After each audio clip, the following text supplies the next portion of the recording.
lahirnya sendiri. Ini Nabi diutus ke tengah gini-gini gitu. Jadi sementara beliau nggak pernah mengatakan seperti itu gitu ya. Bahkan di dalam Al-Quran lebih jelas lagi gitu ya, sampai dikatakan Allah bahkan bertanya gitu ya, wahai Isa, apakah engkau dan ibumu yang menyuruh orang-orang ini untuk menyembah gitu ya, selain aku gitu kan. Terus maha suci engkau ya Allah, kalau memang demikian pasti engkau lebih tahu lah kalau memang aku pernah melakukannya gitu ya. Dan iya ya gitu, dan nggak pernah seperti itu gitu. Jadi itu Masya Allah, di dalam Al-Quran itu Ica di kitab yang lama Ica menemukan sisi negatif dari seorang nabi dan sebagainya gitu. Tapi di dalam Al-Quran itu semuanya memuliakan nabi gitu, semua, bahkan Nabi Isa gitu sendiri itu justru menurut Ica sangat dimuliakan sekali di dalam Al-Quran gitu. Jadi hari ini Ica, itu pertanyaan mama Ica juga sih. Hari ini Ica sebagai muslim, Ica ditanya, kamu masih mencintai Nabi Isa gitu ya? Sangat, Ica bilang, kamu masih menghormati Nabi Isa sangat, lebih dari sebelumnya gitu. Karena memang ditanya, terus apa yang salah dengan beliau? Nggak ada yang salah dengan beliau gitu ya. Tapi mungkin memang kita manusianya saat itu kita masih belum dibukakan gitu ya, selubung ini gitu ya, masih ditutup gitu dari kebenaran gitu ya.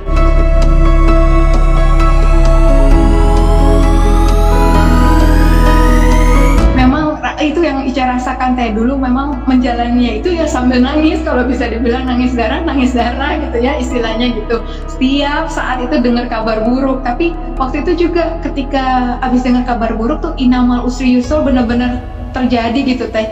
Sampai akhirnya dari awal bad news lagi gitu, tapi setelah itu akhirnya malah udah nggak fokus ke situ, fokusnya ke mau ada kemudahan apa gitu. Terus dengan apa yang kebenaran tauhid ini, kayaknya semua masalah, semua pengorbanan, perjuangan itu jadi kayak kecil gitu teh, kayak walaupun saat itu jalannya kan berat gitu ya teh, tapi kayak itu nggak ada seberapanya dibandingkan dengan apa yang nanti kita dapat gitu. Jadi kayaknya udah lebih ke nangisnya, kadang malah nangis bersujud tuh lebih nangis bersyukur untuk hidayah ini, ya Allah jangan lepaskan dari hidayah ini gitu. Nangisnya justru saat itu gitu teh. Nangis saat rindu ke Baitullah, rindu Rasulullah kenal aku nggak ya gitu. suka yang gitu-gitu kan, lebih nangis yang kesana gitu ya. Untuk dunia rugi banget sekarang nangisin dunia gitu ya teh, rasanya kayak itu.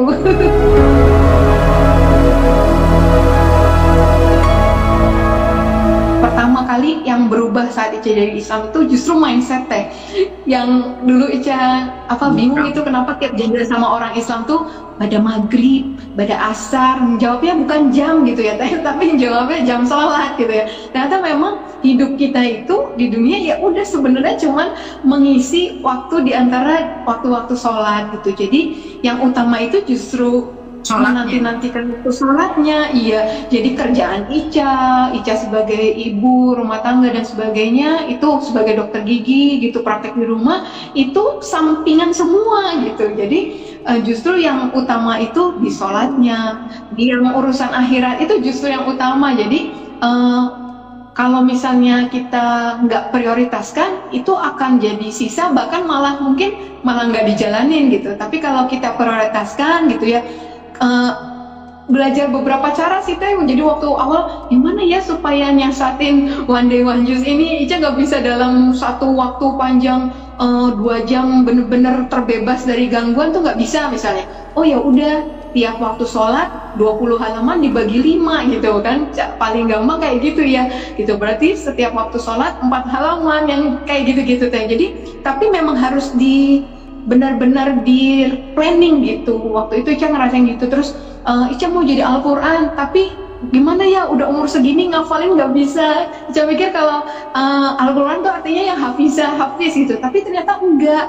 Tapi di Al-Quran itu ya kita yang selalu dekat dengan Al-Quran. Kalaupun nggak hafal-hafal ya hafalin lagi, ulang lagi, murojaah lagi gitu.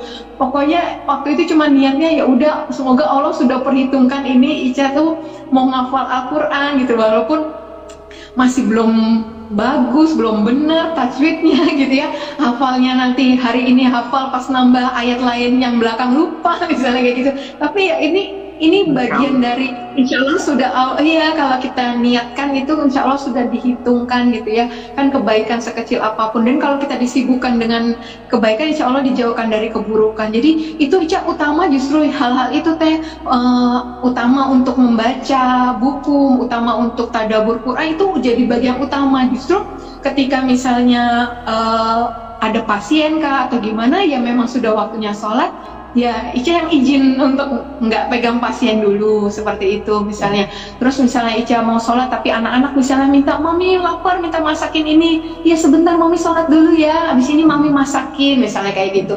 Yang prioritas dulu termasuk ya tadi thalabul ilmi itu juga tetap diutama, karena memang apa modal kita dapat hidayah tuh katanya dua ya, tawadu sama ulil albab gitu ya, selalu mengingat Allah sambil berbaring, sambil berdiri, sambil duduk, itu selalu memikirkan Allah. Jadi insya Allah kalau kita sibuk gitu ya dengan memikirkan Allah, terus memikirkan apa amal soleh yang harus dilakukan gitu, insya Allah dijauhkan dari yang buruk-buruk. Baginya seperti itu sih teh, karena udah tahu prioritasnya dulu aja, yang lainnya sampingan. Jadi ketika ada masalah pun di kantor, di rumah gitu juga mikirnya toh ini sampingan gitu ya, bukan yang hal yang besar gitu. Justru yang jadi masalah ketika kenapa sholatku jadi nggak kusyuk lagi sekusyuk waktu dulu aku ngumpet-ngumpet misalnya gitu, kenapa sholatku sekarang misalnya kok nggak efektif ya, doanya kok nggak langsung dijawab dulu seperti dulu gitu. Itu yang justru jadi muhasabahnya justru di situ gitu. Jangan-jangan kemarin sholatku itu lebih diterima waktu itu gitu, ketika aku lebih bergantung sama Allah ketimbang sekarang di kondisi lapang kayak gitu. Hal-hal itu teh yang akhirnya malah insya Allah ya kita selalu merasa harus bertobat gitu, merasa harus tadi betul-betul mengandalkan pertolongan dari Allah ya.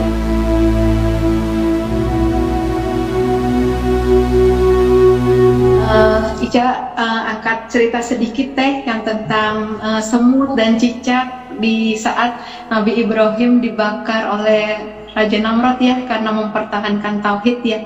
Itu jadi motivasi Ica sendiri soalnya gitu ya, hari-hari ini gitu.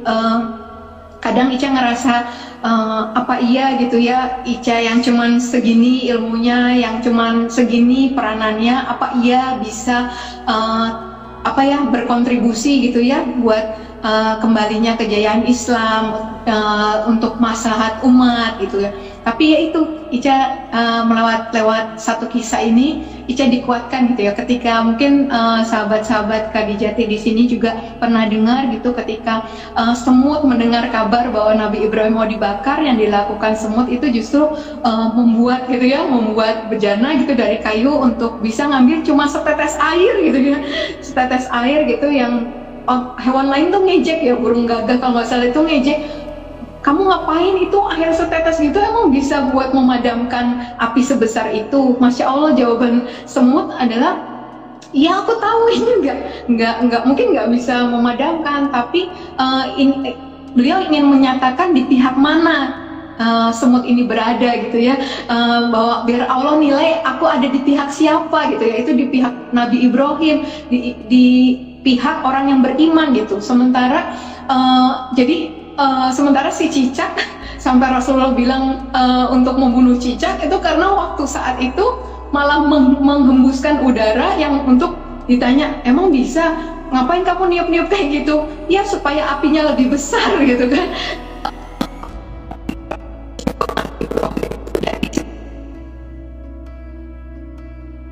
Kita itu Ica tuh yang selalu jadi kekuatan Ica. Iya ya, Ica kayak semut gitu, mungkin yang Ica lakukan cuman sesuai kemampuan Ica aja gitu ya, nggak seberapa gitu, tapi insya Allah tuh selalu menilai segala sesuatu itu kan dari niat kita ya.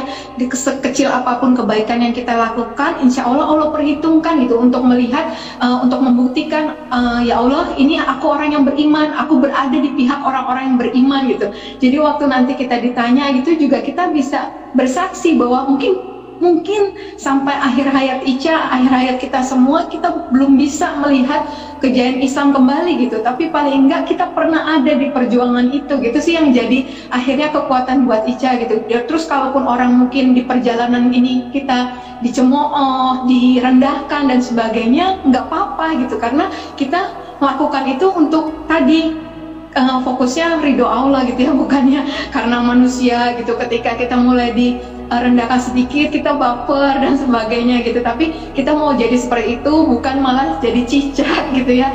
Jadi dari kita apapun, mau kita muslim dari lahir, kita mualaf seperti itu, tapi kita tahu tujuan kita adalah minimal gitu, kita bisa menjadi bagian dari perjuangan ini gitu ya, perjuangan sampai memang Islam itu bisa kembali berjaya gitu ya, kembali kepada Al-Quran dan Sunnah itu. Mungkin